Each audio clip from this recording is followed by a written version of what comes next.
Attending tonight's special legislative session of the Wicomico County Council. At this time, I'd like to call the meeting to order, and we could start with the opening prayer and then the Pledge of Allegiance.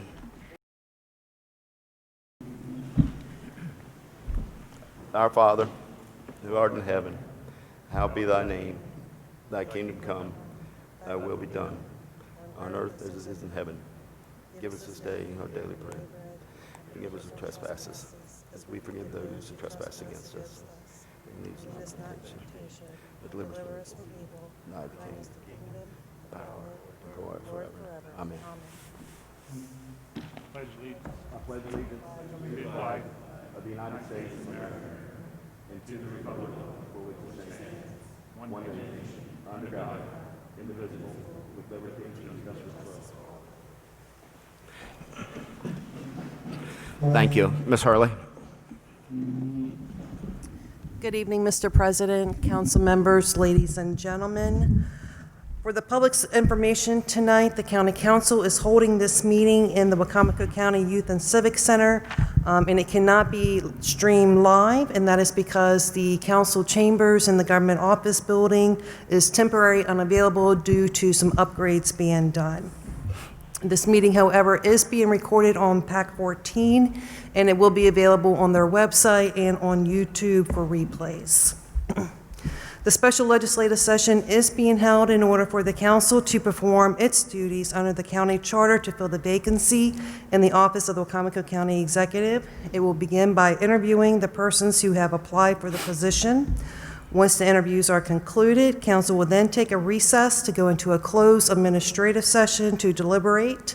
Thereafter, the council will reconvene in legislative session to consider a resolution to appoint one of the applicants to fill the vacancy and serve as the Wicomico County Executive for the remainder of the term for which the late Bob Culver was elected in 2018 and will continue until shortly after the general election in November of 2022. The deadline for the applications was August the 11th, 2020, and a total of 4 people applied, one of whom has withdrawn. The 3 remaining applicants are Michelle C. Ennis, who is sitting at the table in front of us, and Rene Desmarais and Mr. Carl Anderton Jr., and they will be interviewed in that order. Until an applicant has been interviewed, he or she will remain outside in the hallway near the entrance of the building. And Mr. President, Yes, thank you. Good evening. The council appreciates the interest of the applicants. The format for the interviews tonight is that each applicant will be given 2 minutes to introduce themselves. Then the council members will ask a series of questions. After the interview questions, an applicant will then have 1 minute to provide the closing remarks. And I would like to ask the candidates and the council members to bring the microphone closer. That was a request from PAC 14. Make sure everybody is heard, so thank you. Ms. Hurley, do we have all the candidates here? they would be waiting out in the hallway if they were here, so I can go check, but if you want to get started with the first one. I can't tell with mask on, but we do have Miss Ennis here, so we'll start with her. Before we begin, we just want to make sure that you are familiar with the Charter, Section 402, that lists the executive powers and duties. Ms. Hurley will provide you with a copy of the Charter in case you don't. This section requires that the person devote his or her full-time duties to the office of County Executive. It will likely require work outside the normal workday, possibly evenings, and if necessary, on weekends. And I'm pretty sure it will require that. Are you able to perform the duties and meet the requirements of the position? If you believe that you cannot do so, feel free to explain the reasons. Yes, I can. You can. Okay, thank you. Please tell us about yourself in 2 minutes or less. Okay. Hi, I'm Michelle Campbell Ennis. I'm a doctor of philosophy. I grew up here on the Eastern Shore of Maryland. I was born and raised here, and I actually am a product of the county school system. I also attended college here and pretty much every university on the Eastern Shore. While I was in college and attending college prior to following my graduation from Parkside High School, I attended Warwick Community College, and I worked at U.S. Airways Express Piedmont when it was a hub at the airport. Following the bankruptcy, I moved on to pursue and finish my education by pursuing an accounting degree and Bachelor's of Science in Accounting at Salisbury University. It was a major accomplishment for me. So I worked part-time for the county. I started at an entry-level position, and I worked my way up as I advanced myself through the degree. So then I left there and I started to attend Wilmington University and finished off my organizational leadership doctoral degree at University of Maryland of Eastern Shore. So I take value in this county. I find it very unique. It's my home. I've grown up with it, and I hope to be a part of its future. Okay. Thank you, Ms. Ennis.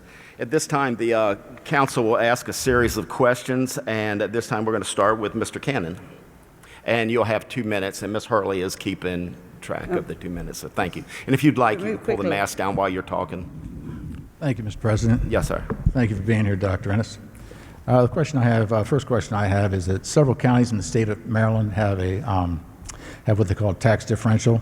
It's somewhat of an offset that the county pays to the local municipalities to help offset what could be considered as double taxation for identical services. I guess my question to you would be, currently Wicomico County does not have that, and I would be curious as to know what your position might be on that. I think it's an important area to measure, and you have to look at the potential gains and consequences from it. So let's start from our mission, from our actual mission. We, as county government, best serve all the citizens of the county, and we have a very diverse tax force. So the county is also responsible for providing the funding of our school systems. So when you look at other counties, you got to look at their taxation. You have to do a good study on it and the impact on the citizens and be able to address the citizens' concern. All right. Thank you. Okay. The next question would be Councilman Hastings. Thank you. With state disparity grants equaling the equivalent of between 7 and 11% of the Wicomico County budget, and the state of Maryland with a projected budget shortfall of about $4 billion, what relationships and connections to Annapolis do you have in order to make sure that this vital funding source is protected, even as state funds become much more limited? So the disparity grant is approximately $11 million of our county budget. And we actually have an unassigned fund balance of $42 million. GFOA requires that we keep approximately anywhere from 16 to 17%.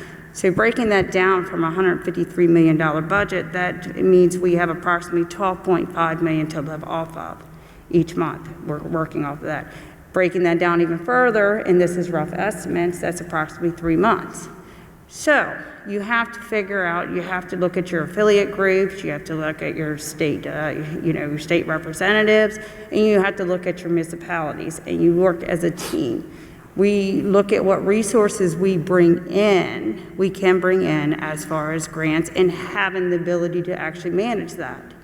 And you also have to look at your actual reserves, because we're not an open checkbook. We got to still keep paying our operating costs, which includes your salaries and your benefits. So when it all comes together, you work as a team. You bring in ideas, you bring in talent, you bring in a structure. And you always forward think and plan. Okay. This time we have Councilwoman Nicole Ackley. Good evening. Good evening. Thank you for coming tonight. I appreciate you taking the time to come out here and put your name forward. The pandemic has disrupted many families, schools, businesses, and the overall income of those. What have you done to communicate with the community? And with that being said, what would be the priorities for the next county executive, and how would you accomplish those?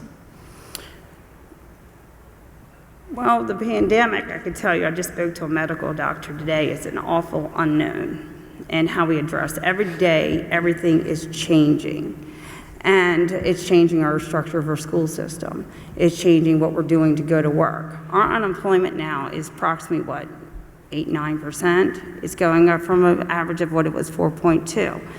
I actually learned today from a group that I was speaking with that, we have to get people back to work and get them jobs, because some of the funding that we're getting in, there's consequences to that where they might not be eligible. So it's a changing puzzle, and there's a lot of components involved, a lot of leaders involved, a lot of municipalities involved in how they're addressing it. And from that, we have to begin to educate the community. You need to address the schools are open in 2 weeks? Those that have to go to work, those that have to maintain the distance learning, and those, that have to maintain jobs during that period. So you often look to address your first part of your question, we need to look at what our outside agencies are doing. What are you doing? Who are they speaking with? What money do they have available? And it's bringing everybody together and communicating that information. Looking at the schools, I could tell you the biggest consequence is that most people are not even going to think about it until the week of. They're not going to wonder how am I going to do this and what's out there until it's the week they're ready to go back, if not some delayed. Most people are reactive rather than proactive. Thank you. Okay, thank you, Ms. Ennis. I'll ask the next question. Okay, are you familiar with Wicomico County's charter? And with that said, there's a professional obligation to follow the charter as local law and not just as a guideline. Yes, I'm very familiar with Wicomico County Charter, and I don't disagree with that. You do or you do not? I do not disagree. It's not a you do? guideline, it is the law. Okay, thank you very much. Would you like to add anything else? Yeah, that was the question? Yes, that was short 2 minutes. Thank you. Councilman Holloway. Yes, thank you for being here tonight, Dr. Ennis. Put these back on, they keep getting fogged up. With projected budget shortfalls looming, what other avenues do you propose to possibly raise revenues? Well, there's a lot of money out there, we're hearing.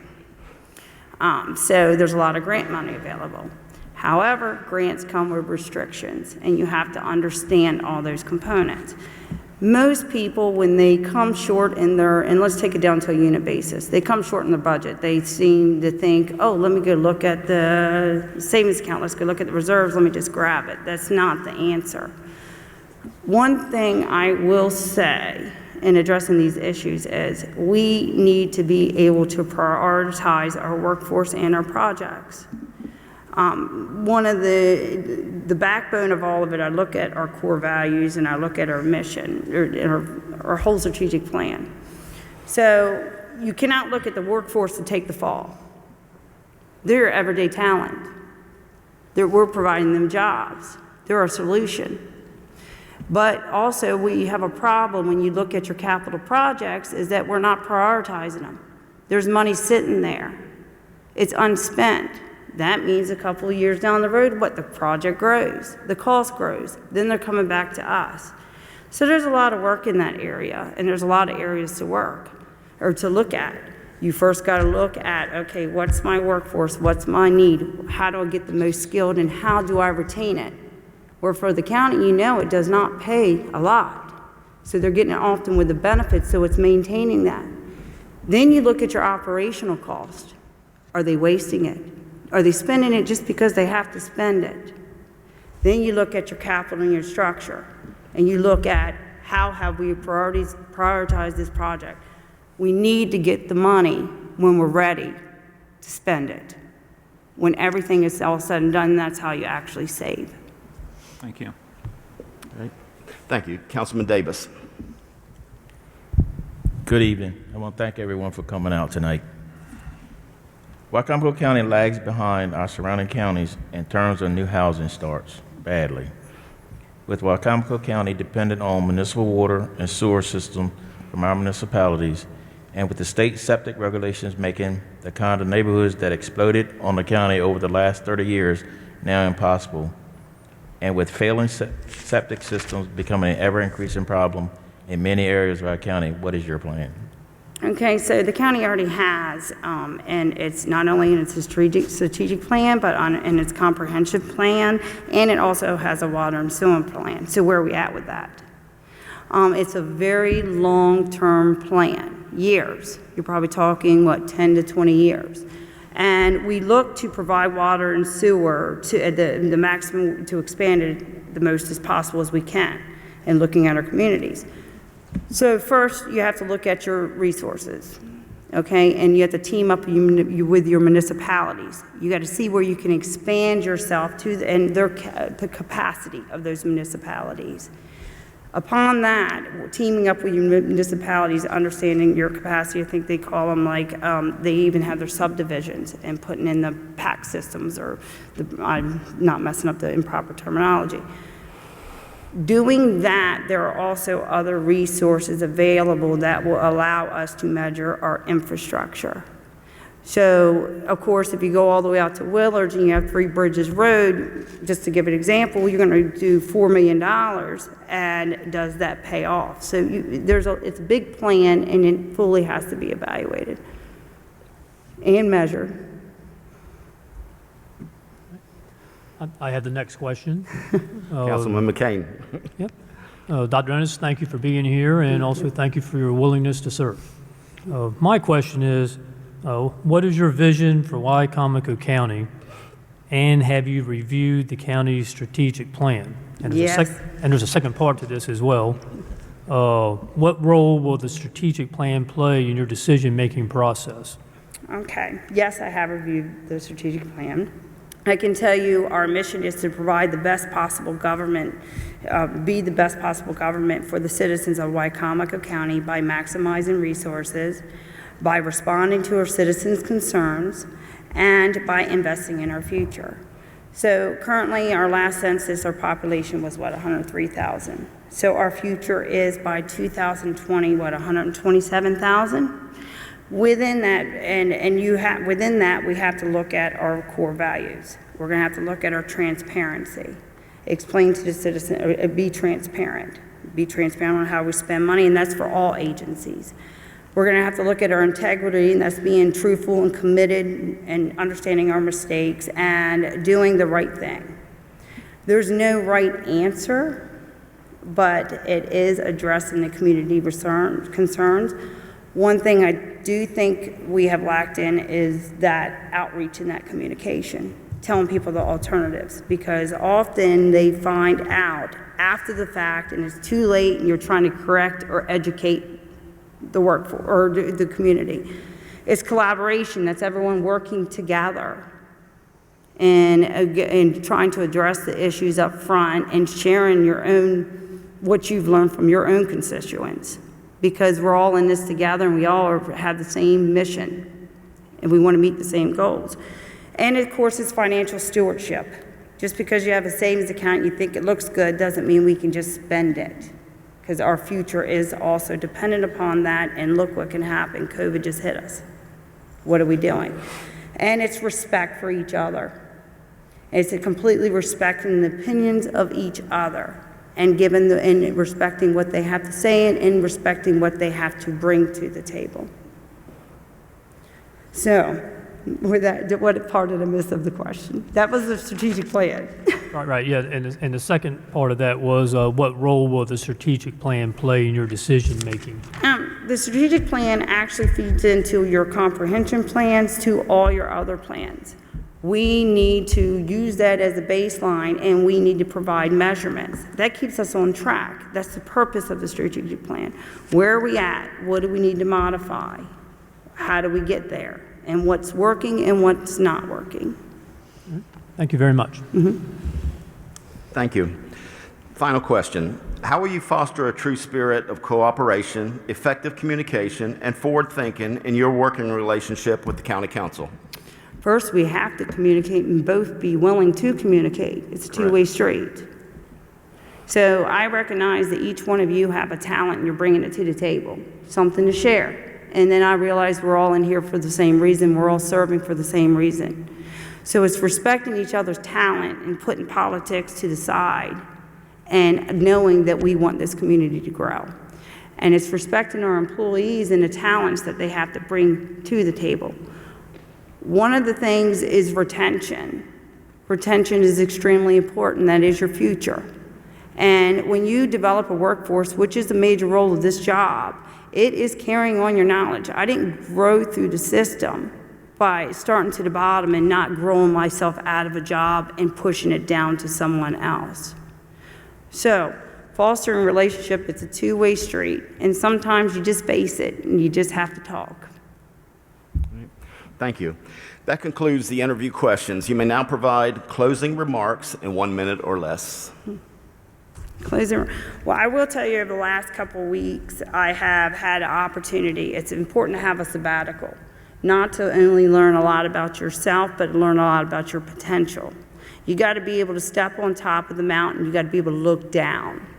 You got to realize everyone is cool. I actually took, it's amazing because I actually, over the last couple of weeks, had to take an IQ test and a personality test. I will tell you, I am very unique, just like this county. Very unique. There's only 15% of the population is like my personality, but it's well needed as well as the other personalities. So it's bringing together the talents and the individuals and building a team. And this county is my home. I respect it, and I respect all of you. So whether it's in this capacity or another capacity, I look forward to working with you in the future. Thank you, Ms. Ennis. And I want to thank you for your interest in the position of county executive. So, thank you. Thank you. Okay.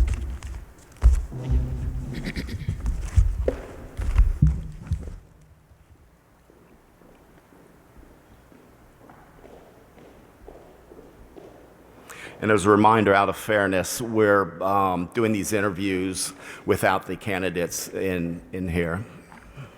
So we'll be doing just one at a time.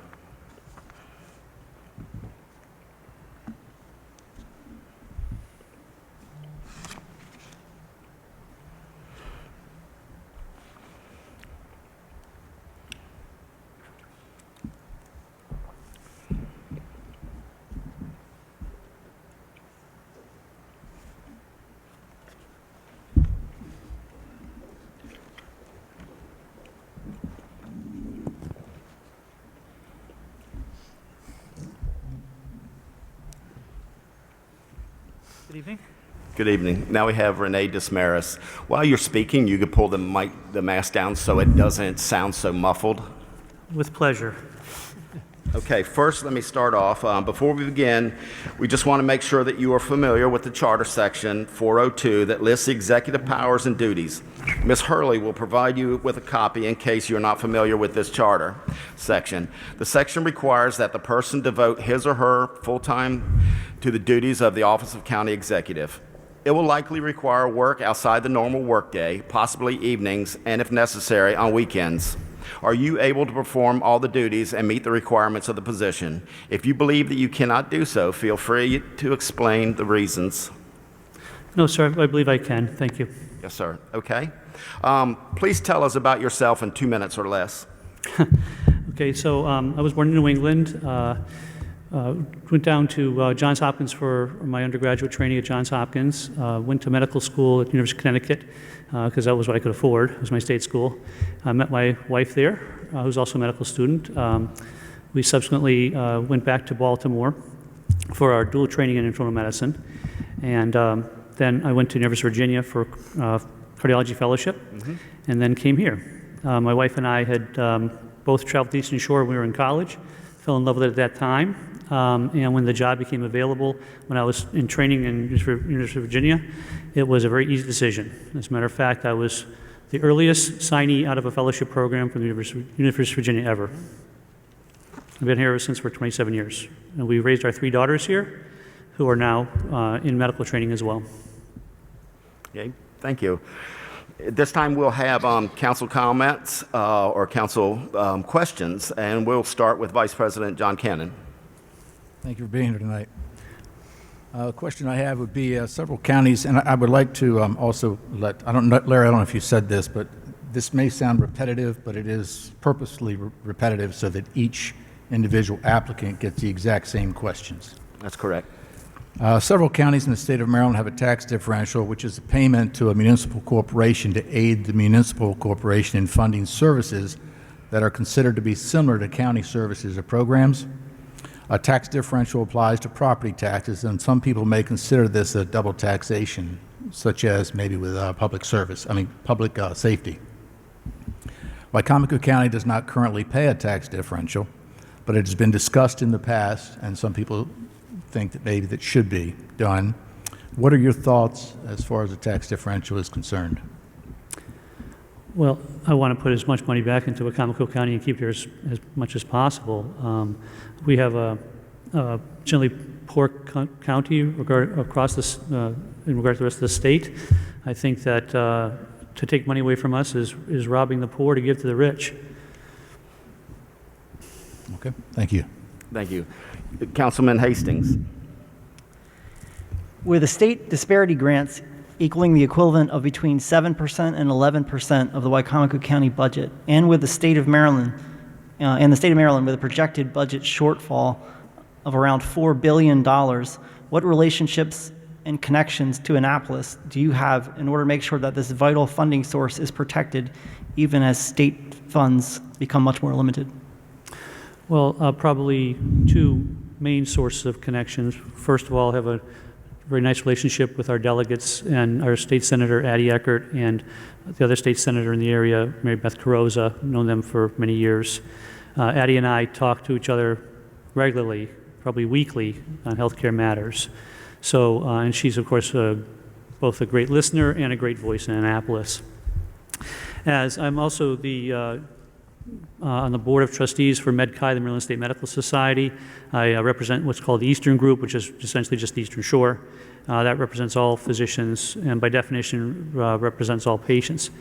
Through that organization, MedChi has a very strong presence in Annapolis. Of course, it's all centered around healthcare, but our focus has always been the patient, and by helping the patient, we help physicians, and that's always been our approach. So we have a very tight relationship in Annapolis with many legislators. All right. Councilwoman. And the governor for that matter as well. I'm sorry. Excuse me, Larry, I'm sorry. Are you done? Yes, sir, thank you. I didn't mean to cut you off. No, I'm no, sorry. thank you. That little pause got me. Councilwoman Ackley. Thank you for being here, Dr. Desmarais. Well, thank you all for having us here and for all the work you guys do. And I want to thank the audience as well for being here. It's great to see so much involvement in the community and the political process. So thank you all. Yes, I agree. The pandemic has disrupted families, schools, and the income of businesses. With that being said, what should be the priorities of the next county executive, and how would you accomplish this if you are chosen? So I think I don't need to tell you all this. There's some basic things we have to get in place first. We need to fill the positions like the director of finance and so forth that have to be done. So that's an obvious thing we have to do first. We need to make sure we accomplish the projects that have already been started, the public safety building, the police building, and of course the upgrade to the airport. These are essential going forward. Past that, I think that, and I wrote two commentaries which are published in Maryland Matters recently about my belief that healthcare has the ability to heal our country at this time. And that's important because a good healthcare system is essential to attracting businesses, and if the pandemic has shown us anything, it's that the healthcare system of a community and the economics of a community, whether it's a county, a town, a state, or the whole country, those two things are intimately related and intertwined. So I would attempt at the same time to grow both the healthcare capabilities of our community and the economic capabilities and growth of our community. And these things are synergistic. Businesses, if they want to relocate here, if we want to grow businesses here and have them come here or grow them from within, they require a stable, unified county government, which I would greatly endeavor to do, as well as a strong healthcare system to decrease healthcare costs in the area. That's very important to attract businesses. We're very fortunate here in that we have an excellent healthcare system, which recently, as you know, enlarged to encompass Nanacoke as well as McCready. And one thing that's not common knowledge is how well Maryland hospitals have done throughout the pandemic from a financial standpoint. It's always uncomfortable to talk about financial issues when it's a pandemic, and we hate to do that, but it is the case. Maryland hospitals have suffered for several years. I shouldn't say suffer, maybe that's the wrong word, but been patiently waiting the time when the payment system in Maryland for hospitals, which is unique in the country, would finally pay off. And it finally paid off now. We have a total payment system in Maryland for hospitals, and across the country, Maryland hospitals are easily far and above the most economically strong right now. Just down the road, Centera had something like a $700 million loss and had to cut salaries for everybody across the board. We've not had anything like that here. So our hospital is very well positioned in that regard. So how would we do that? So we have this great foundation with our hospital. We have universities, two universities. We have a fantastic community college, which has been responsive to meeting the healthcare workforce requirements, as well as the natural beauty of the area. So I think we have a great foundation to build upon to attract businesses here. And I would endeavor to do that with grants. Grants act as a seed to build nice big trees that give us all shade and warmth and beauty. So we definitely need to have a grant coordinator very, very early on. It's one of the first things I would do as an executive is get a good grant coordinator and actually then coordinate those grants with other parts of our county, specifically the Board of Education, the Police Department, the Health Department, Public Health Department, and the hospital, and work to apply for grants and get grants that would bring those seeds to our community, give us a little bit of money at the same time. And 2 minutes. Thank you. Don't mean to cut you off, That's all but fine. we're I could go on limited forever for with this. time. I'm We were sorry. running late anyway, so very good answer. What I'd like to ask is if you are familiar with the county charter, because there is a professional obligation to follow the charter as local law and not just a guideline. And remember, 2 minutes. I'm sorry, Larry, what was the question? I'm sorry. Do you understand and are you familiar with the county charter? The county charter says that it's a professional obligation for you as a county executive to follow the charter as local law and not just a guideline. Yes, absolutely. Okay. You wouldn't want to add to that? Well, You don't have to. I mean, I simply think that, you follow the law. We have to do that all the time in medicine when we're dealing with ethical issues. And so Right. I think that the laws are there. They were written by people smarter than me, and so we need to follow them. Good, thank you. Good answer. This time, Councilman Holloway. Okay. Thank you, Dr. Desmarais, for being here this evening. Thank you. With projected budget shortfalls looming, what other avenues do you propose to possibly raise revenues? Well, as I said, I'd like to get some grant funding. I'm not sure how much we can get with that. In terms of raising revenues, try to bring more businesses here, preserve what we have. One thing I'd like to see here, but to raise revenues in this way, to build businesses takes some time. But I think there's one example is again in healthcare, and that's I'd like to see a generic pharmaceutical manufacturer here. Our president, I think rightfully, has wanted us to develop businesses around that in this country so they're not dependent upon other countries for our pharmaceuticals. I think this is a perfect place to do it. We have a low cost of living, real place to live, community college, as I said, that can provide the healthcare workforce to us very quickly, as well as universities. That's more long-term. Short-term, I think it's difficult to predict where funding is going to come from in the COVID pandemic. I know that sounds like a bit of a cop-out, but I don't think anybody can predict what's going to happen. I think we have to just sort of take it as it comes and be quick on our feet to think and do that as best we can. Thank you. Thank you. Councilman Davis. I want to thank you for being here, sir. Thank you. Wicomico County lags behind our surrounding counties in terms of new housing starts badly. With Wicomico County dependent on municipal water and sewer systems from our municipalities, and with the state septic regulations making the kinds of neighborhoods that exploded on the county over the 30 years now impossible, and with failing septic systems becoming an ever-increasing problem. I'm sorry, Mr. Davis. I apologize. I can't hear you very well. I apologize. I'm sorry. You want me to start over? If you don't mind, sir, I'm sorry. Wicomico County lags behind our surrounding counties in terms of new housing starts, badly. With Wicomico County dependent on municipality water sewer systems from our municipalities, and with the state septic regulations making it kinds of neighborhoods that exploded on the county over the last 30 years now impossible, and with failing septic systems becoming an ever-increasing problem in many areas of the county, what is your plan?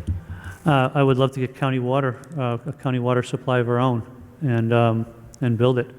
I think it's definitely going to be one of my early goals to get that going.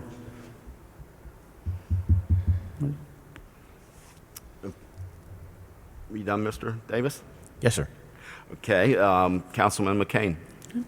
Dr. Desmarais, thank you for being here, and thank you for your willingness to serve. Thank you, Bill. That's always nice to see you. I have a question for you. There's actually two parts to it. What is your vision for Wicomico County, and have you reviewed the county's strategic plan? And the second half to that question is, what role will the strategic plan play in your decision-making process? Well, I haven't had a chance to fully look at the strategic plan, but in terms of a long-term goal, I would like to build among other things, a behavioral health hospital here. As I mentioned, I did write a commentary in this matter, in Maryland Matters recently. I think that it would address a large number of needs in our community. Behavioral health is underserved. So in terms of a reach goal, I would like to have a behavioral health hospital built here. That is a heavy lift, requires some leaps of faith, but that would be part of a larger academic medical system. Again, as I said, I think we have a great foundation for that, and that would be one thing. That would attract, in turn, other STEM businesses, which would bring high-paying jobs, and get our homegrown talent to stay here a little bit more than it is currently. I think that's an issue. That's my big vision for Wicomico County, is to build a large academic center, especially with behavioral health, that would have a domino effect on attracting STEM jobs here and businesses here. Thank you very much. Thank you. One last question. How will you foster a true spirit of cooperation, effective communication, and forward thinking in your working relationship with the county council? Well, I think that the most important thing is transparency and cooperation, and willing to compromise when necessary, but to not compromise our core beliefs if possible. I think that our entire country, but this community in particular, not in particular, but our entire country needs a unifying force. I have a record of building consensus in the other executive position I held, which is at Princeton Regional Medical Center, and was president of medical staff.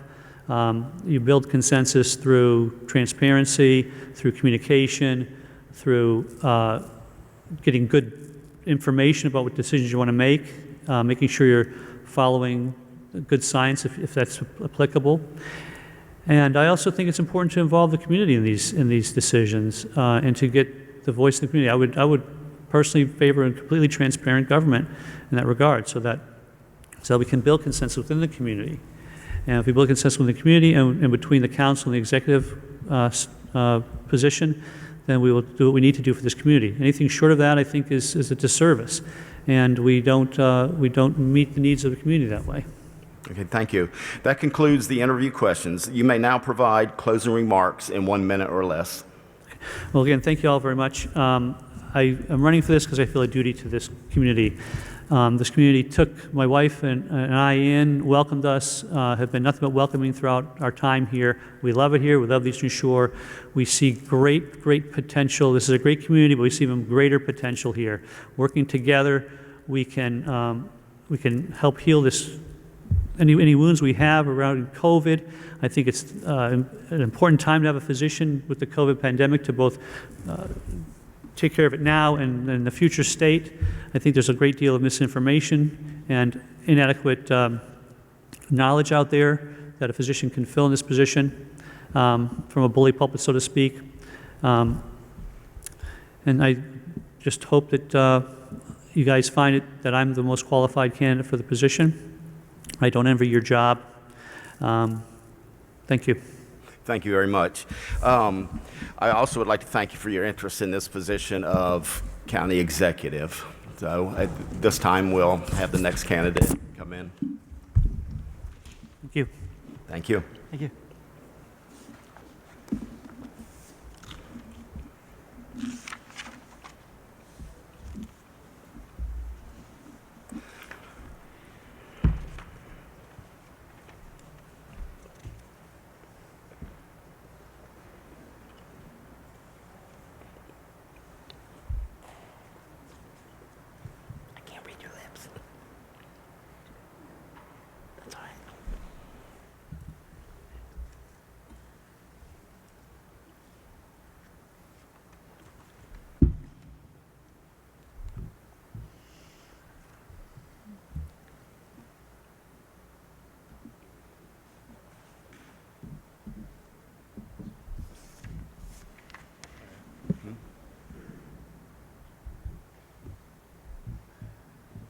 Thank you all for being here, by the way.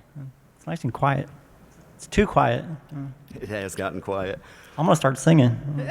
Part of the process. I'd like to hear you sing. I got a good voice. Better than I. All right. Okay, the next and final candidate to be interviewed is Carl Anderton Jr.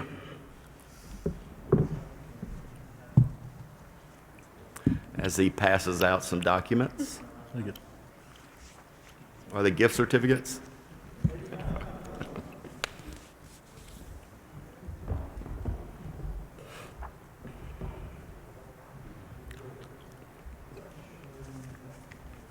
Thank you. Thank you.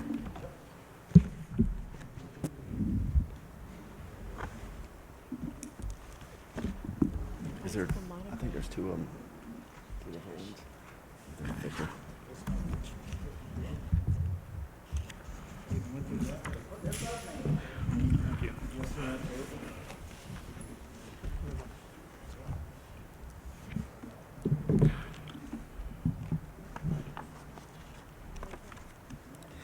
Thank you, Mr. Anderton.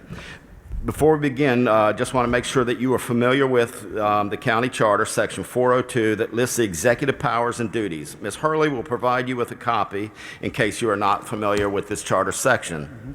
This section requires that the person devote his or her full time to the duties of the office of county executive.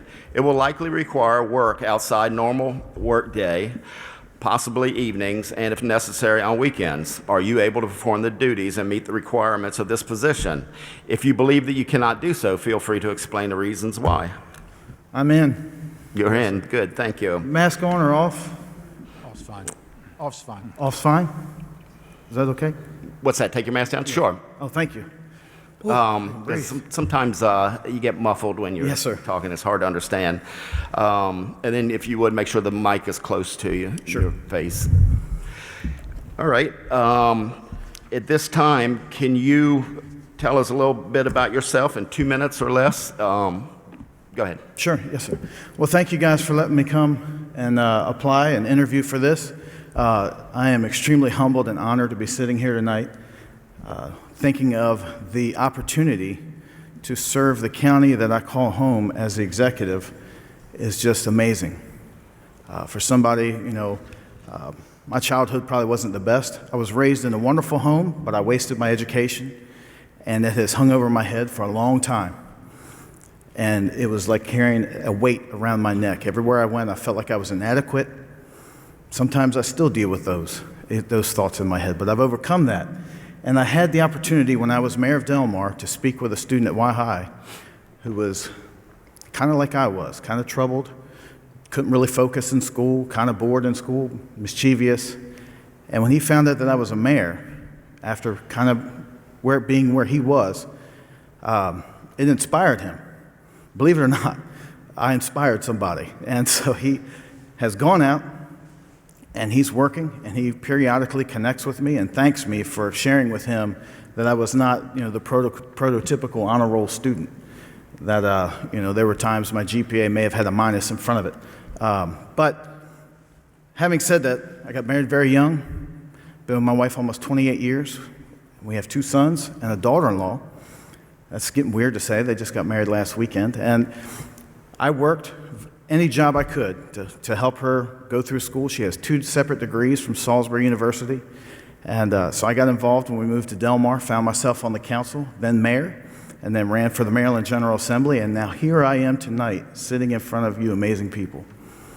What a journey. Yes, thank you. At this time, the council members will ask interview questions, and these questions have been asked to the previous candidates, so it's repetitive in nature. Vice President Cannon. Thank you, President Dodd. Delegate Anderton, thank you for being here. We appreciate you putting your name forward in this position. Several counties in Maryland have a tax differential, which is a payment to a municipal corporation to help reimburse residents within a municipality for a possible duplication of similar services, public safety to name one. This is applied specifically through property taxes. Wicomico County currently does not have a tax differential. What are your thoughts in regards to this? Well, as a resident of a municipality, my first thought is there should be tax fairness, tax equity. However, when you're representing the entire county, you have to look at it from a holistic approach. And any decision that would be made on any of those issues would come from us collaborating together. When I say us, I mean myself and the council. As you know, in Annapolis, legislation is not successful unless both branches of government are in agreement. I've seen many great ideas from local counties fail because either the executive didn't agree or the council didn't agree. So for us to move forward on any of that stuff, we would have to be on the same page and come to an agreement. And in the middle of this pandemic and this economic slowdown, I'm not sure any talk of loss of revenue is beneficial right now. I think our goal right now is to maintain the services we have. And then when we come out on the other side of this, if we can agree to do something, we will. If not, we won't.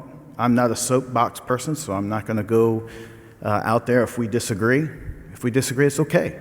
We have many other things to accomplish together. All right, Councilman Hastings. Thank you for being here. Yes, sir. With state disparity grants equaling the equivalent of between 7% and 11% of the Wicomico County budget, and the state of Maryland with a projected budget shortfall of around $4 billion, what relationships and connections to Annapolis do you have to help make sure that this vital funding source is protected even as state funds become much more limited?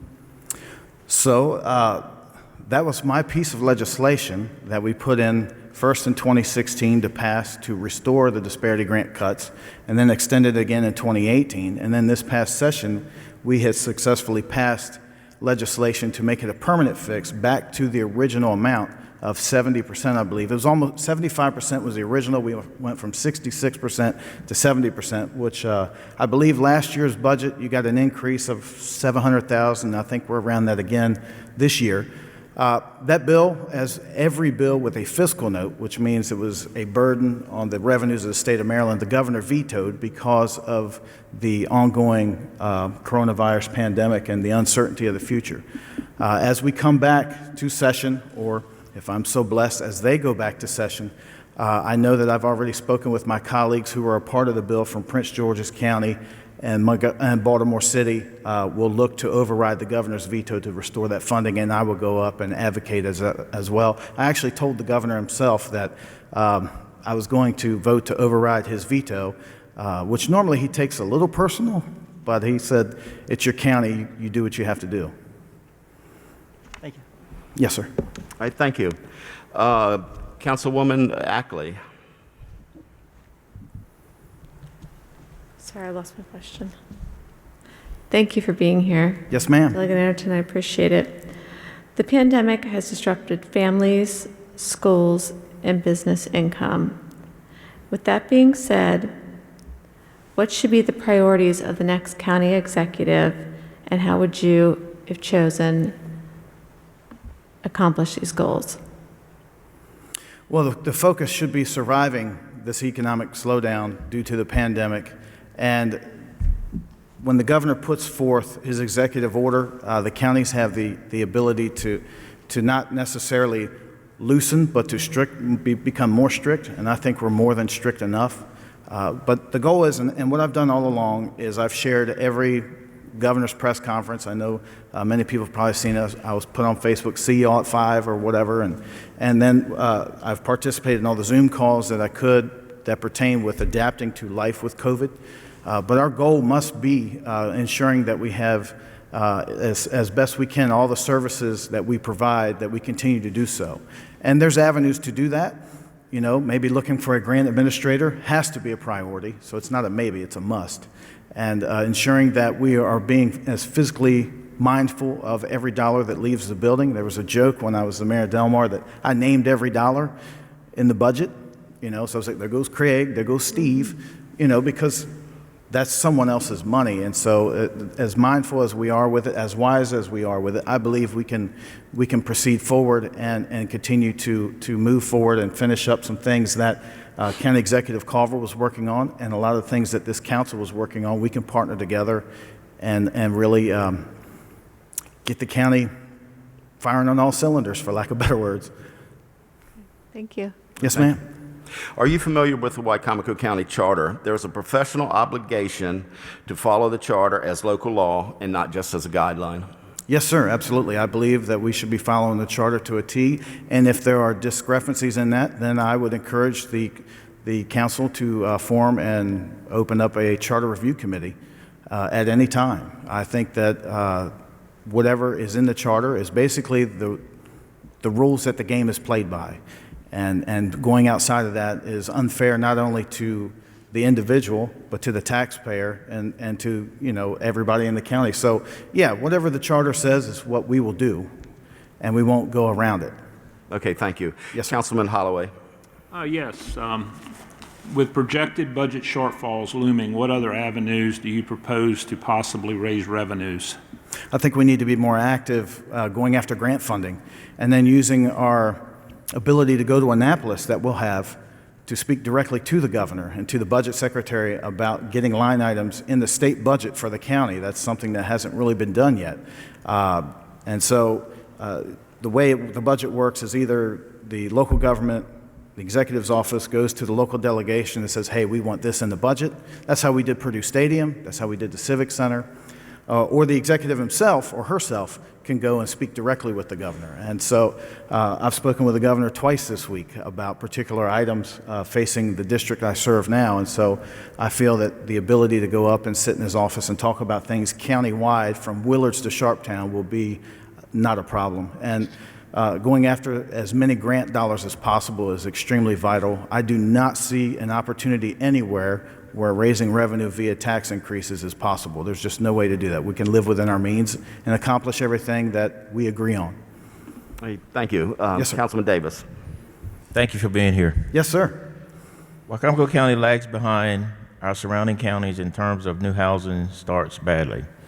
With Wicomico County dependent on municipalities for water and sewer systems from our neighborhood municipalities, and with the state septic regulations making the condo neighborhoods that exploded on the county over the last 30 years now impossible, and with failing septic systems becoming an ever-increasing problem in many areas of the county, what is your plan?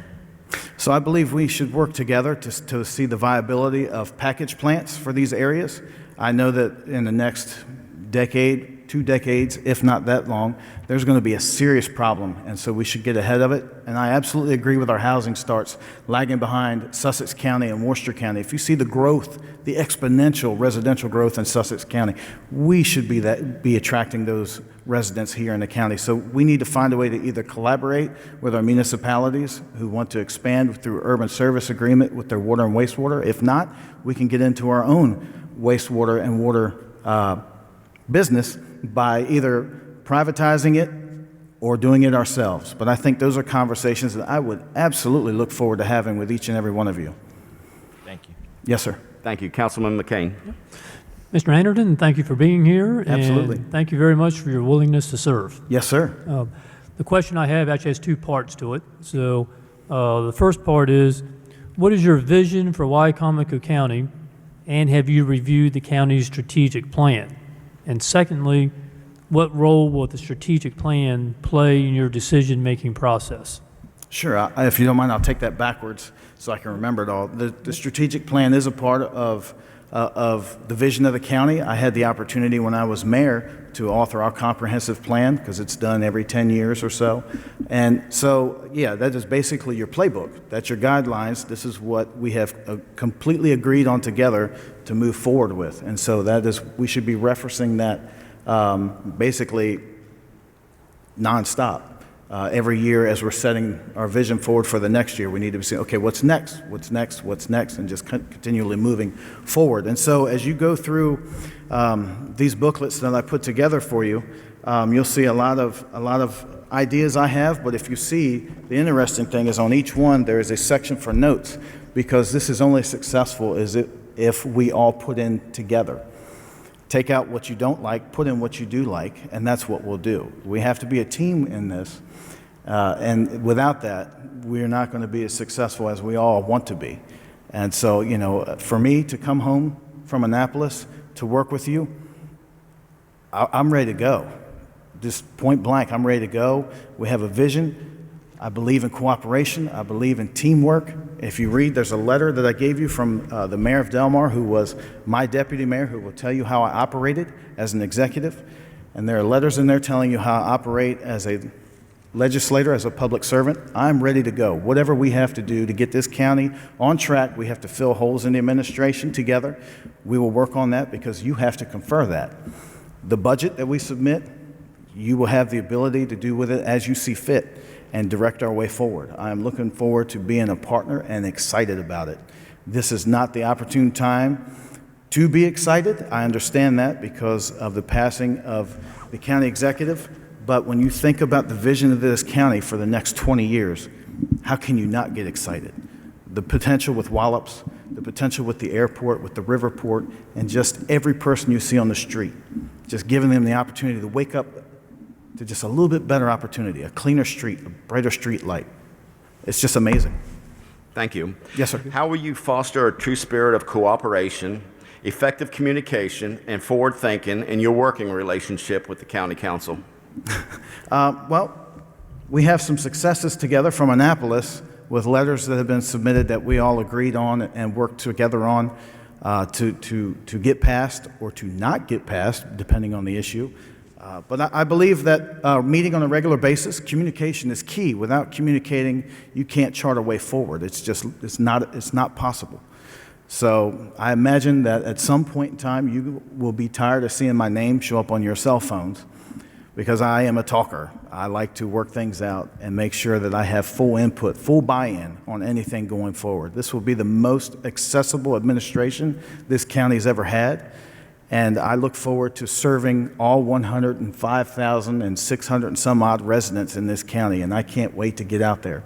So I'm blessed to be here tonight, and I just want you to know that I appreciate even the potential of working with you. Okay. That concludes the interview questions. You may now provide a closing remarks in 1 minute or less.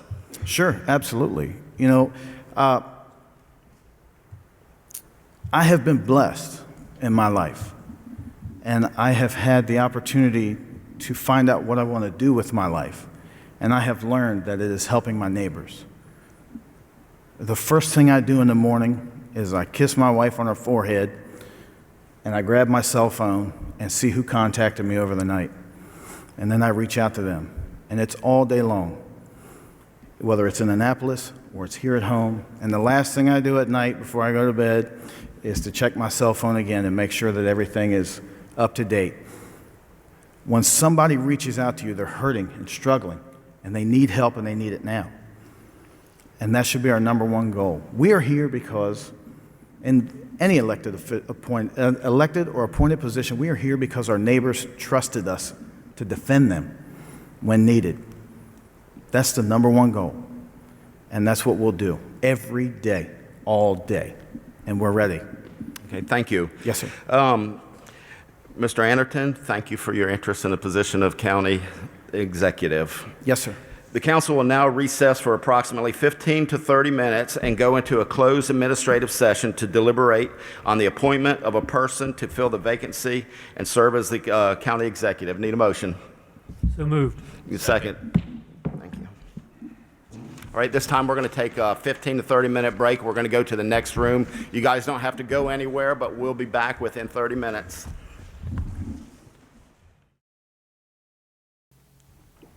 Ladies and gentlemen, thank you for your patience. We'd like to reconvene in this legislative session. Ms. Hurley. Council, before you is resolution number 88-2020. This is appointing a new county executive pursuant to Charter Section 407, titled Vacancy in the Office of County Executive. You will notice in the resolution that there are blank lines that will need to be filled in with the person's name that you are selecting. You can do this by making a motion to amend the resolution to insert the name of the person in the now therefore item 1 and in the heading of the resolution. Okay, I need a motion to approve resolution number 88-2020 and a second.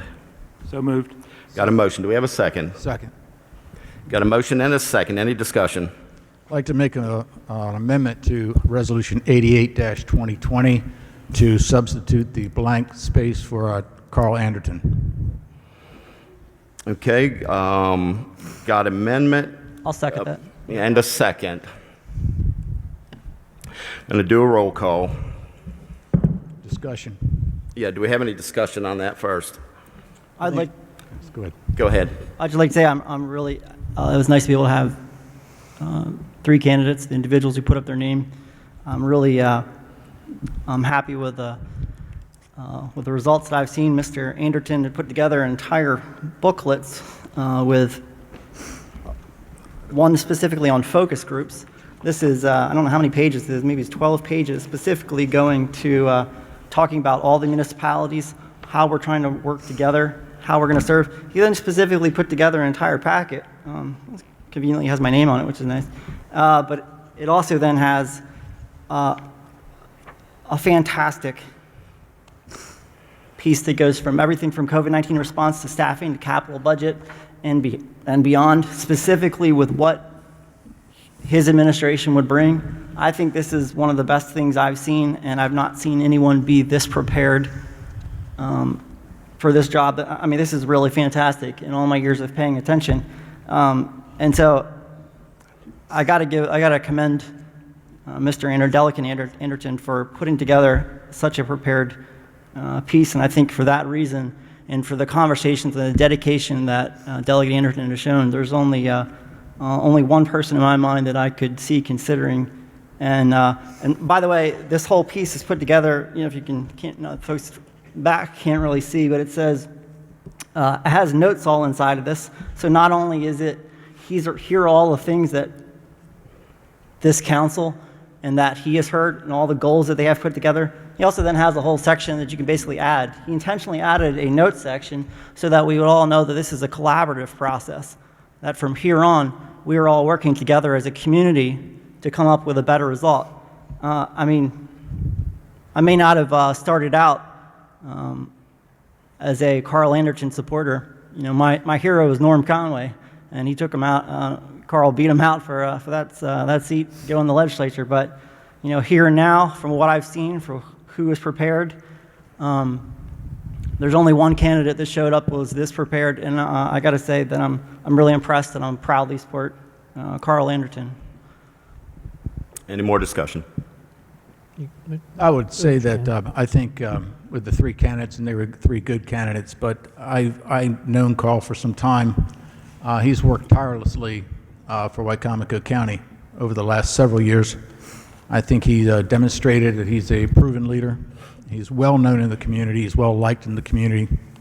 He's demonstrated leadership, and he also is more than qualified to help Wicomico County when we're going to have to look towards the state of Maryland. Despite their economic woes, we're going to have to look at the state of Maryland, and his connections, I think, will be of great benefit to Wicomico County. Yeah, a couple comments I wanted to make. Actually, I'll echo what Mr. Hastings just said, and also what Mr. Cannon just said. But Mr. Anderton came in here very, very well prepared. Also, Mr. Cannon and I serve as the at-large representatives for Wicomico County. You know, obviously with this process going on, you know, we had numerous phone calls, emails regarding candidates, but I can state that overwhelmingly we had significant numbers of responses to us, and was copied to all the council members in favor of Mr. Anderton for a lot of reasons. You know, given his history in Delmar, serving on the council, being mayor, and being a state legislator, you know, and a lot of the work that he's done in the community. You know, a lot of individuals making comments, how he individually helped them get through some tough times.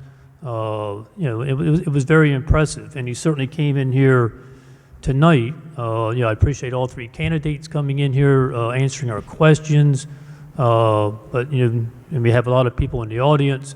But I think anyone that observed the interviews tonight certainly recognized the fact that he came the best prepared, and certainly did the best job answering the questions. So I was very impressed, and I did want to, he gave us all a handout here, and I did want to note, his comments on his very first page. It says, working together, which I underline, with the council and community groups in strategic collaboration committees in a way to take a fresh look, which is another thing I underlined because I like that, at current practices and unearth new ideas while inviting new voices into the process.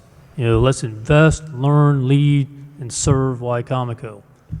I mean, it's all said right there.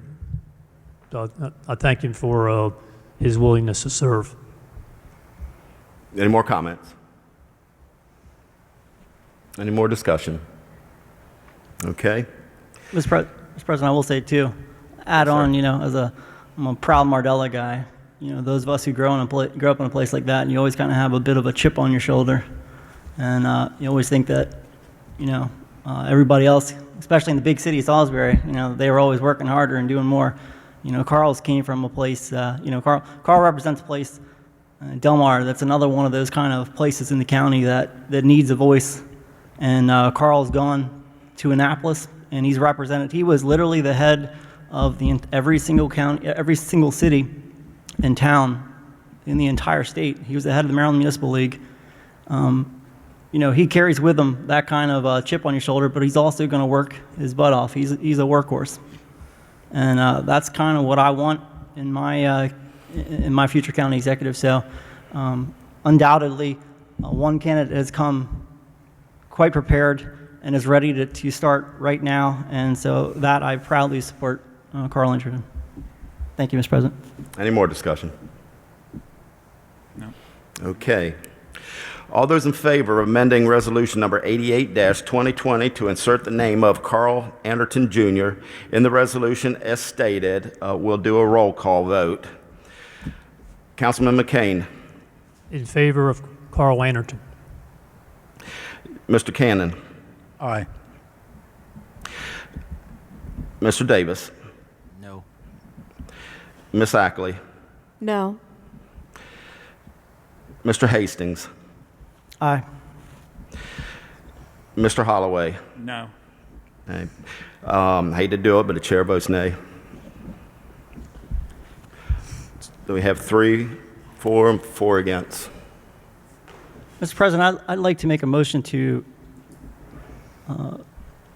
maybe take up this at our next council meeting, to make a motion to postpone this decision here and now until our next council meeting, which should be September 1st. Yeah. Second. We have until September 9th to make a decision. We're making a decision I second the tonight. motion to table. You have a motion and a second to postpone. Are we tabling or postponing it? I'm sorry, postponing. Postponing it until our next meeting, September 1st. All in favor, say aye. Aye. Aye. Any opposed, say nay. Nay. Nay. It's 4 nays. Let's do a roll call. Councilman McCain, I'm in favor. postponing. Mr. Cannon, Aye. Mr. Davis, No. Ms. Ackley, No. Mr. Hastings, Aye. Mr. Holloway. The chair votes nay. Do we have a motion for another candidate? I have a motion for Dr. Desmarais. Got a motion for Dr. Desmarais. Do we have a second? Second. Have a motion and a second. All those in favor of amending resolution number 88-2020? Any discussion, Mr. President? Yes, sir, we can have discussion. Thank you. Open the floor for discussion. Go ahead. I've already stated my position earlier. Do we have any more discussion on this? I do. Ms. Ackley? I would like to really thank all three. I would like to thank all three of the very well-qualified Republican candidates for coming forward and offering to serve as a county executive for Wicomico County. Our county has come to a crossroads. We can either stand still with the status quo politics, or we can move forward in a forward creative thinking. I think Dr. Desmarais has the best vision and will move us towards that. Okay, any more discussion? No, I'm fine. Okay. We okay, Ms. Hurley? I think you're ready to go forward with a roll call vote on that We're one. going to do the roll call vote. All those in favor of amending resolution number 88-2020 to insert the name of Rene Desmarais in the resolution as stated, please say aye with a roll call vote, starting with Councilman McCain. Mr. President, Yes? is there a opportunity for abstentions? Or can we abstain first and foremost, get the abstentions out of there? Are there anybody with ethical concerns? You talking about a council member I'm just abstaining? asking if there's anybody up here with potential conflict of interest that could then vote on this, if we would get that out ahead of time. Are you suggesting that we have a council member with a conflict? I'm saying if there is, then it'd be nice now to maybe to pull that out and to bring that out now. If not, then we can go ahead with a roll call vote. Does anyone know of a council member that has a I think conflict? the Ethics Commission reviewed everything that needed to be reviewed. I think a conflict would be anyone that is currently doing business with Dr. Desmarais. My husband's practice was doing business with a company that Dr. Desmarais had sold, so that business relationship was terminated in February. The Ethics Commission rolled on it, and it was deemed that I could vote. Okay. Are there any more conflicts or potential conflicts? Are you okay, Mr. Hastings? Yep, thank you. Okay. Any more discussion? I would like to say, I'm not quite aware of Mr. Desmarais. I know he, I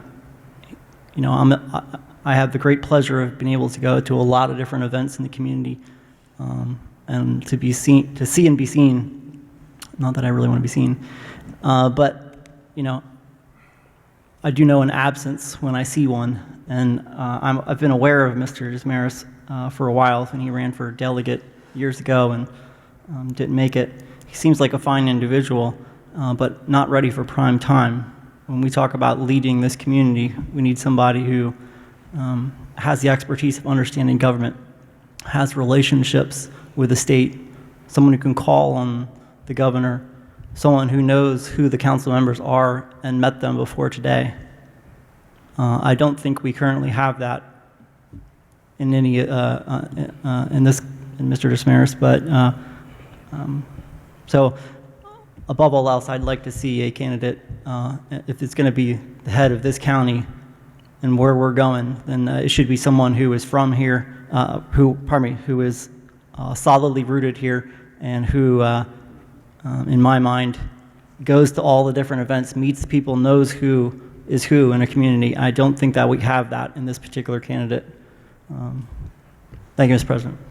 Yeah, and a comment I'd like to make too, one of the questions during this process was, and the charter also says that, this is a full-time position.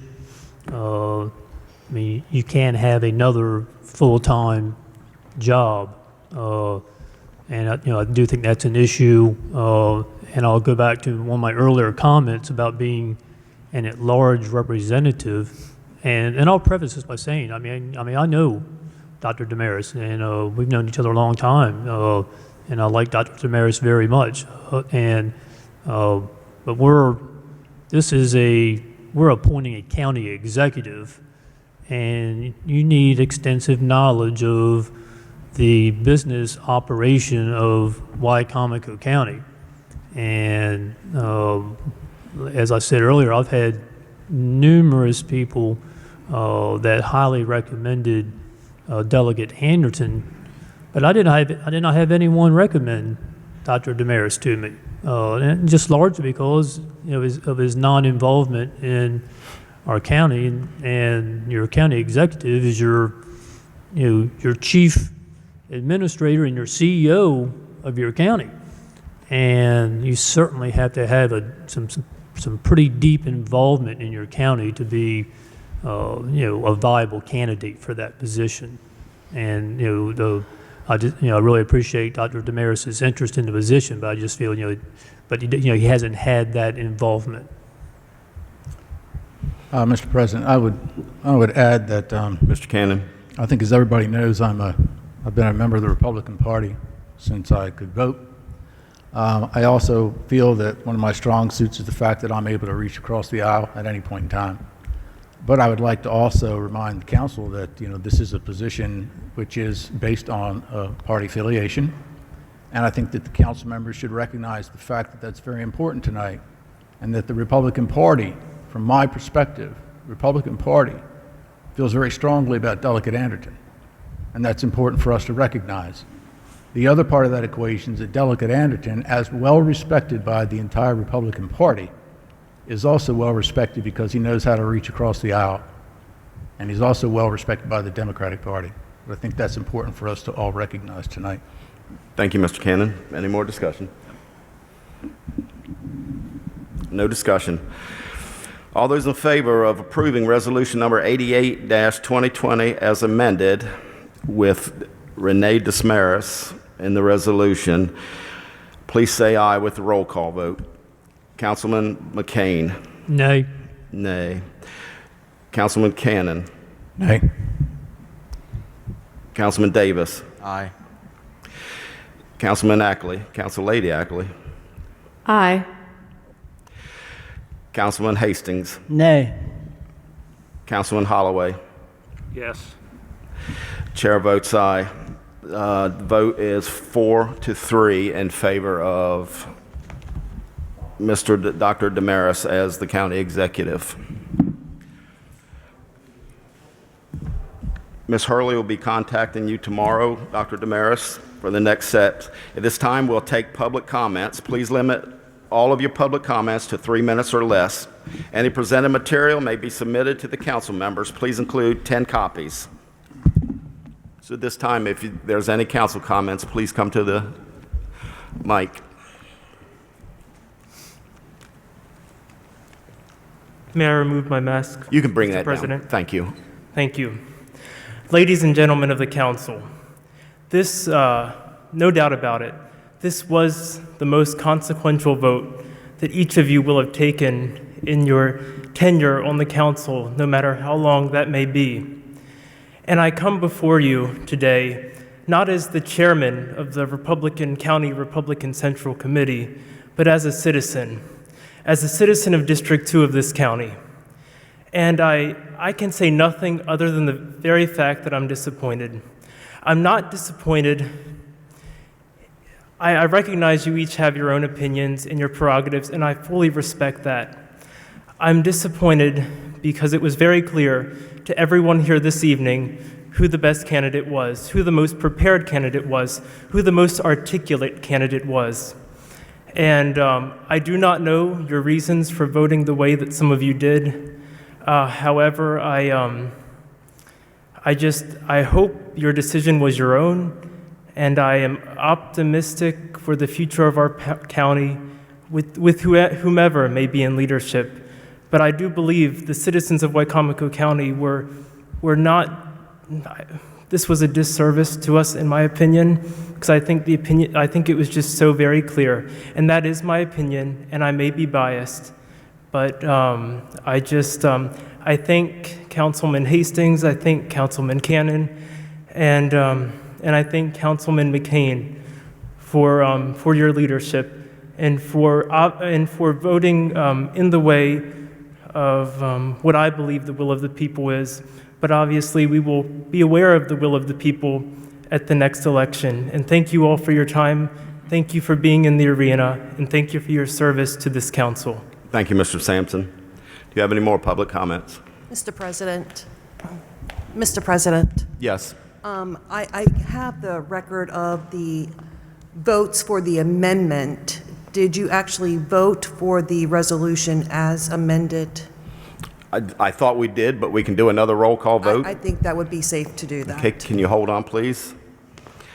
Okay, this time we're going to vote on resolution number 88-2020 as amended. Thank you. And do the roll call vote again. Councilman McCain. Nay. Councilman Cannon.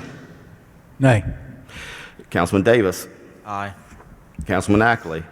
Aye. Councilman Holloway. Councilman Hastings. Nay. Councilman Dodd, the chair votes aye. So it's still 4-3. Thank you.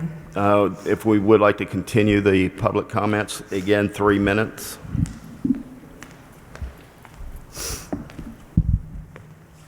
I believe most of you know who I am. I've known a good bit of you for quite some time. Some of you have known me since I was a kid. One of the proud things that I take from standing before you right now is I'm a homegrown Eastern Shore boy. So was Carl. Okay? You need somebody who's been through our trials, our tribulations, everything that we stand for here on the Eastern Shore to understand what the Eastern Shore comes from, to understand what all we've come through, what all we've grown through. Maybe my opinion is a little biased, and sometimes I can be a little bit more outspoken than I need to be. But I've honestly got to say, I truly feel from the deepest heart of hearts that maybe we've selected some of the wrong people to lead us. And I'll leave it at that. Thank you. Any more public comments? Some of you ladies and gentlemen know me, some of you do not. My name is John Hilton. I am from Powellville Volunteer Fire Company. I do not represent them at this time. I represent myself as a citizen of Wicomico County. I feel that this was a mistake on the vote. I don't discern Mr. Desmarais as a good candidate, but I believe Carl Anderton was a considerably better and better prepared candidate. Councilman Ackley, please, no disrespect, but I believe you should have disregarded yourself out of the vote. Even though your husband's dealings ended up in February, I still believe that is still a conflict of interest because of this. John, we can't throw accusations. I apologize. I just wish that you would have given more thought into the best of Wicomico County. I'm not saying Mr. Desmarais will not, but I think Carl Anderton had a better view of what our county needs at this time, considering the passing of Bob Culver. Thank you so much. You have any more public comments?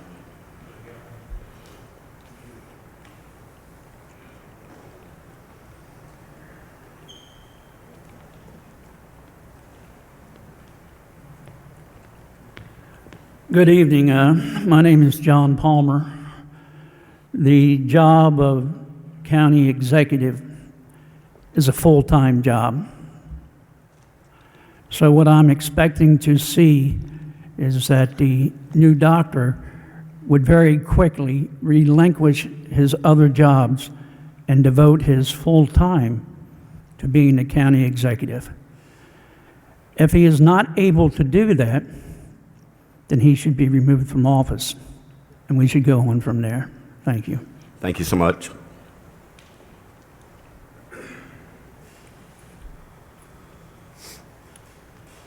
Good evening. My name is Chris Eccleston. I'm a member of the business community here in Salisbury, Wicomico County. I'm past president of the Chamber of Commerce, and speaking for the business community, or I guess on my own accord, first let me say thank you for your service to Wicomico County, and much appreciated. Second, in business, typically, you try to hire the best candidate for the job. You know, you go through an interview process. There's only one candidate that showed up that put extra effort into the process this evening, and it was clear from the public's presentation of who the best candidate was. The doctor did not even understand the tax differential question that was asked. That was abundantly clear. There's no disrespect to the doctor. He just blatantly did not understand the question. So the county council, in my opinion, has sent a signal that they have no interest in moving forward. It's abysmal what you just did. This is politics at play, and you have no interest in the best version and the forward thinking of Wicomico County. I'm embarrassed for our county. I know these are strong words, and I'm emotional, but that's atrocious. Thank you. Thank you.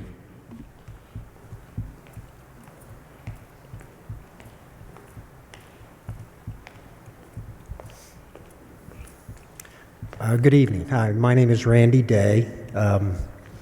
Thank you all for your service and the time that you put into this. Just a couple of observations. You know, my job as the CEO of Purdue is to get the best team on the field I can get. And to be blunt, you didn't do that tonight. You missed that opportunity. I'm sure you have your reasons, and I respect them, but you really missed an opportunity. The other thing I would say is, you know, I was disappointed in the conversation that, and this sounds self-serving perhaps, so forgive me for that, but our largest industry, agriculture, was not mentioned in this conversation. And you passed an opportunity to get a warrior for agriculture in this capacity. I'm frankly, I'm a little disappointed myself. So I probably shouldn't talk publicly in my capacity, but I just felt compelled. Thank you, Mr. Day. Thank you.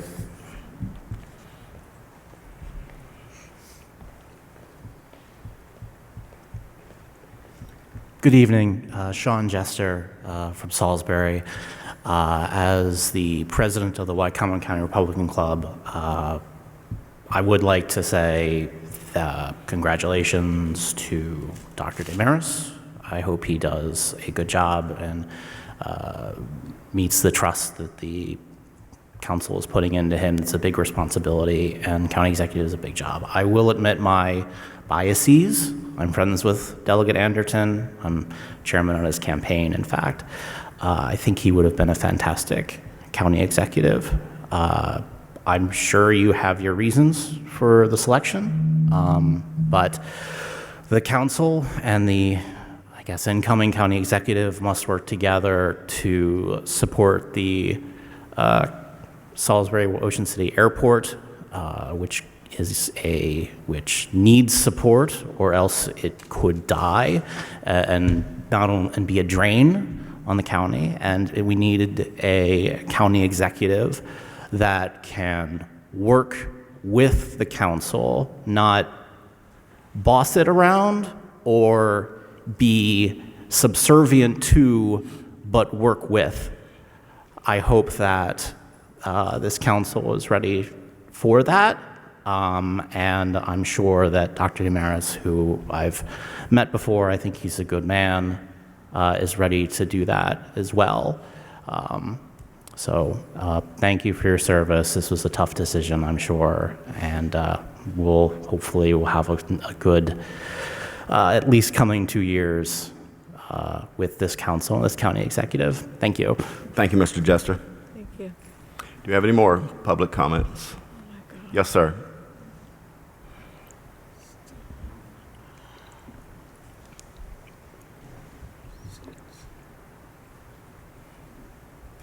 Pull it down.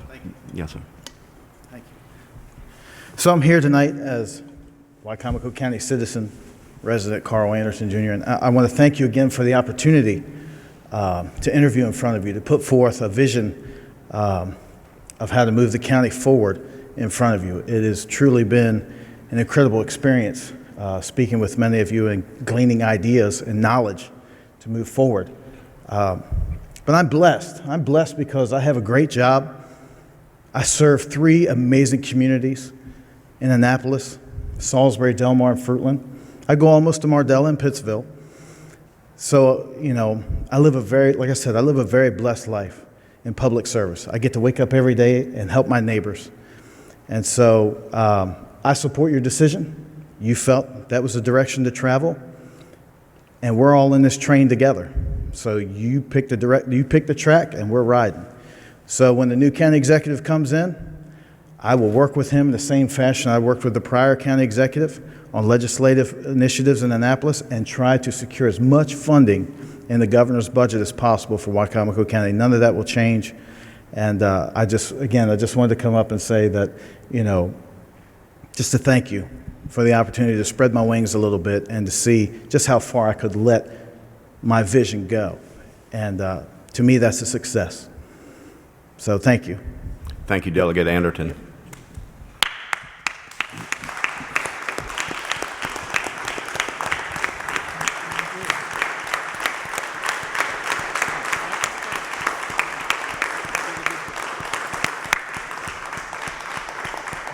Do we have any more public comments?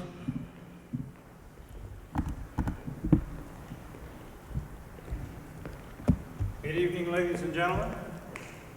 Mr. Chairman, Mr. Vice Chairman. My name is Richard Green. We've had opportunity to share with you over the years on a number of issues, but the one this evening that is before us is monumental. I think we are all in agreement in that regard. I would like to, first of all, comment on the gentleman, Carl Anderton. Known Carl going back into the 90s. Many have known him longer. But we're talking of a man with substantial integrity.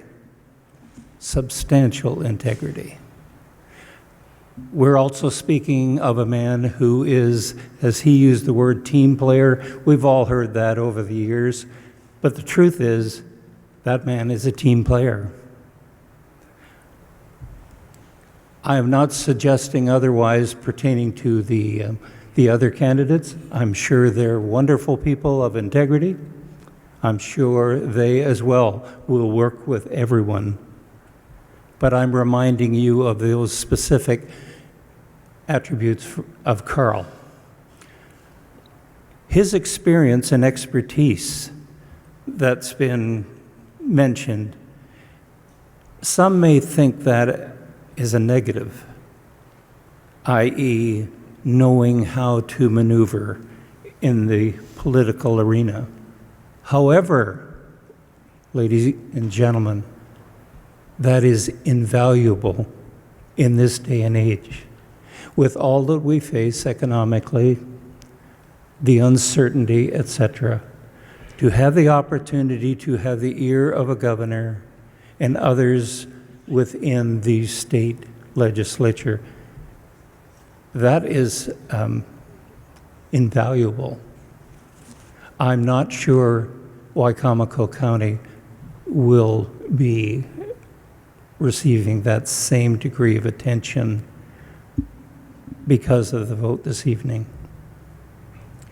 I would ask, Mr. Chairman, if it is permissible for members of the committee to give us, the voting public, an explanation as to why they chose to vote the way they did.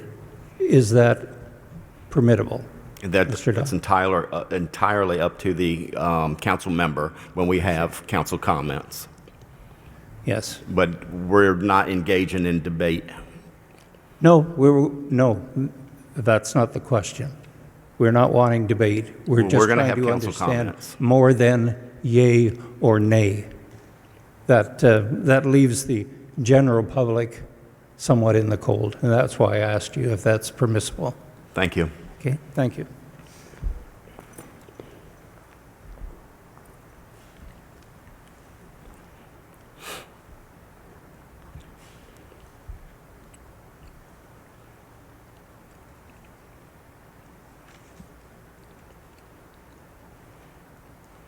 Hello, everyone. Can you pull the mask down? It already sounds muffled. Okay, You might I'm want to sorry. tilt the mic just a little bit. A little down? Okay. Yeah. Hello, everyone. I am very pleased to be part of such a wonderful committee. I thank you all for the effort, supporting, and commitment of excellence to help our people better. The world is changing more rapidly than ever before. Imagine technology advancement, culture, diversity, prosperity, growth, and self-innovation. We are separated but equal, and the human spirit is a bond. However, your true success is the amount of individual you are able to change, inspired to take action. I am very happy with the service I provided for our committee and let us envision a great future for the benefit of all people. Thank you. Thank you so much. Can you state your name for the record? I'm sorry. My first name is Dude, last name is Avellard. You said you represented a committee. What was the committee? I'm sorry? You said you represented a committee? Yes, I represent the Haitian community. Thank you. The Haitian community. Yes, thank you very much. Do we have any more public comments? Last call for public comments. Yes, ma'am.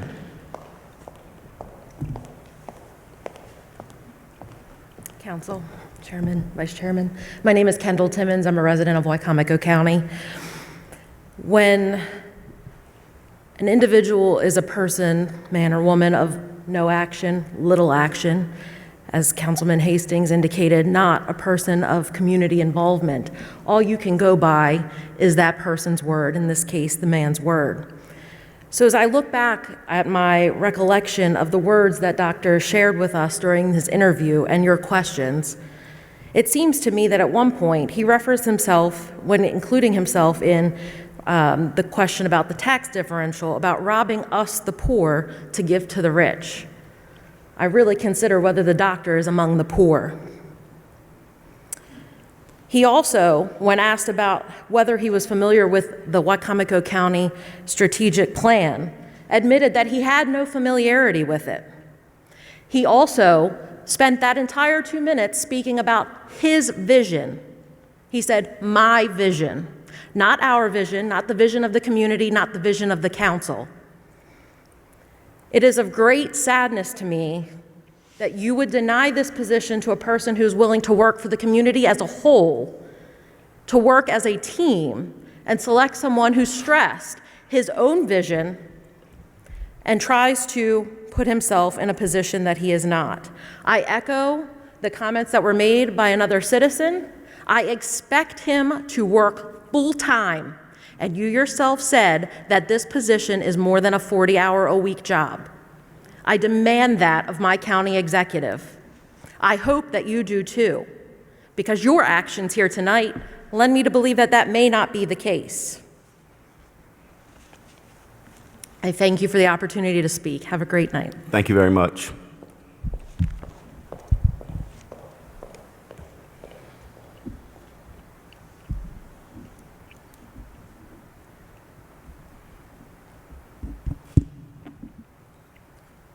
Good evening. My name is Katrina Purnell, resident of Wicomico County.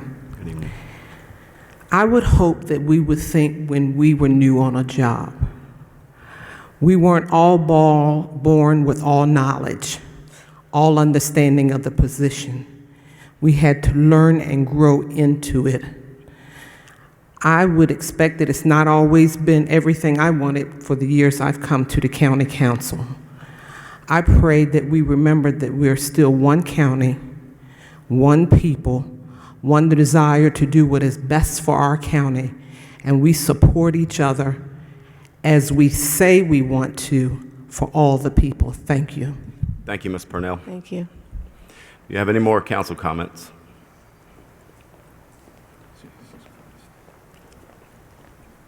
Thank you for the opportunity to speak. Thank you. I've known Delegate Anderton since we were both kids. We went to Emmanuel Wesleyan Church together. He's a man of immense integrity, character, and I think sometimes he's really outgoing, as you saw, and when he walks in a room, you know he's there. He has a presence, and I think what some people miss, and I was his legislative aide in Annapolis for 2 sessions, is that he puts in the work. He studies. He does his homework. That's how he got the disparity grant passed.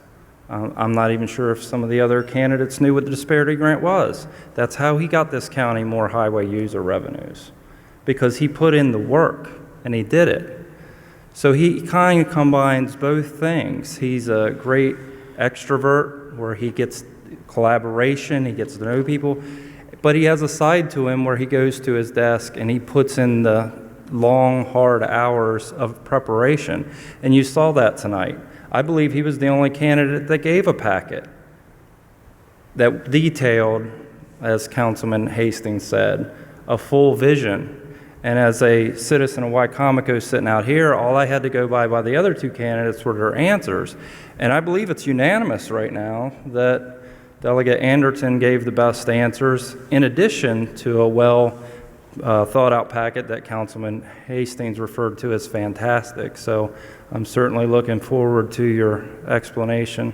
And I wish the new county executive all the best, because that would be good for us. And hopefully he works really well with the council and moves the county forward. Thanks again for the opportunity. Thank you, Mr. Laflin. Do you have any more comments?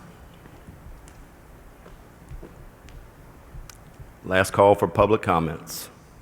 All right, this time we'll move to council comments. Do you have any council comments? Mr. McCain. Yeah, I'm happy to make a comment. Thank all of you for your comments. Your comments echoed my sentiments. My exact comments were shared basically just what you had said, that overwhelmingly there was support from Mr. Anderton from our community. I am as perplexed as all of you. You all witnessed this evening the interview process. One candidate clearly stood out. One candidate clearly came utterly prepared. We have this is a roadmap right here for Wicomico County's future. I mean, thank you, Mr. Anderton, for giving this roadmap, because we'll follow this, and I'm disappointed that you will not be the county executive leading us with your roadmap. But I represent, as the at-large council person, this entire county, and I vote to represent those citizens. And that's what I did this evening, because it was clear to everyone. I'm very, very disappointed, but I just want to express my position. Thank you. Any more? Mr. Cannon. Thank you, President Dodd. I found tonight to be a very, very terribly unusual evening. I say that because I've been on the council for many years, as has Councilman Holloway and Councilman McCain. What I saw tonight was unusual because this was a night where I think it was very obvious that the discussions held by Mr. McCain, by myself, by Mr. Hastings, by those individuals that were in favor of their candidate, spoke volumes, advocating for that candidate, And yet I found it surprisingly, shockingly, and hauntingly surprising that those advocating against Delegate Anderton were terribly silent. I agree with what Mr. Rick Green said when he was here, and his question, I'm sure, is the same as everyone's. Why was this vote taken? Where is your position, and why did you make that decision? I think that's so important. We didn't hear that tonight, except for with maybe one representative. To me, that is terribly unusual. I've never seen this before, and I don't know the reason for it. I would also like to point out one other thing. I'll be glad to work with anyone who is the county executive. I will work as best I can to make this county better by working with whomever. I would like to, though, point out for the President of the Council tonight and for the public that at our next meeting, per parliamentary procedure, this council could reconsider this resolution. To reconsider a resolution, the motion has to be made by one of the individuals who voted for the resolution tonight. So, however this council might feel, however the public might feel, it would be important between now and the next meeting to reach out to the individuals that were in favor of this resolution as passed tonight to share your concerns. And hopefully, at the next meeting, and it has to be at the next meeting only, one of the members who were voting in favor of this resolution tonight might be compelled to change their mind, reopen this resolution, and bring it up to another vote. Thank you, Mr. President. Thank you, Mr. Cannon. Any more council comments? Ms. Ackley. Unfortunately, that can't happen because we don't have any parliamentary procedures currently. But thank you for pointing that out. And I don't feel the need to remain silent.